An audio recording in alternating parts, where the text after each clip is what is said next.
అంటే సీఎం గారితో పాటు పెద్దలే కూర్చున్నారు. అంటే డబ్బులు ఉన్న వాళ్ళు పెద్దలా? మామూలు వ్యక్తులు మాలాంటి వాళ్ళకి ఇవ్వండి సార్, మా వాయిస్ వినిపించండి. సినీ పరిశ్రమ అంటే ఎవరు సార్? సినీ పరిశ్రమ అంటే 50 నుంచి 100 కోట్లు 150 కోట్లు తీసుకున్న వాళ్ళు మాత్రమే అక్కడ సినీ పరిశ్రమ. 60% మిడిల్ క్లాస్ పీపుల్ కి ఛాన్స్ ఇవ్వండి సార్. మిడిల్ క్లాస్ పీపుల్ మా టికెట్ రేట్ కొని మాకు స్తోమత ఉండదు సార్. మాకు ప్రతి సినిమా చూడాలని ఉంటది. 60% వరకు మాత్రం పెంచొద్దు. అప్పర్ క్లాస్ పెంచుకోండి, నో ప్రాబ్లం. అది 10 days 15 days 20 days అని ఇష్టం.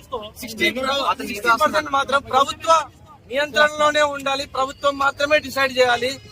మీరు 100 కోట్లు పెట్టి సినిమాలు తీసుకోండి, మాకు నో ప్రాబ్లం. బెనిఫిట్ షోల వల్ల కూడా మాకు నో ప్రాబ్లం సార్. బెనిఫిట్ షోలు కూడా పెట్టుకోండి, నో ప్రాబ్లం. కాకపోతే దానికి ఇప్పుడు హీరోలు, దానికి కూడా హీరోలు రావాలి. ప్రేక్షకులు అనేవాళ్ళు, ప్రేక్షకులు హీరోలను బట్టి వస్తుంది. కానీ ప్రేక్షకులు తప్పు, సారీ హీరోలది మాత్రం తప్పు కాదు. హీరోల పర్మిషన్ తీసుకోండి రండి, పోలీస్ పర్మిషన్ తీసుకొని రండి. మేము వాళ్ళని చూసి ఆనందపడతాం. ప్రేక్షకులు ఎన్ని పైసలు ఎన్ని వేలు పెట్టి కానీ టికెట్ చూడడానికి వస్తాం కదా. నువ్వు వచ్చేది ఎందుకు? హీరో ఇమేజ్ స్టార్ హీరోలు కాబట్టి వాళ్ళ సినిమాలు చూస్తాం సార్ మేము.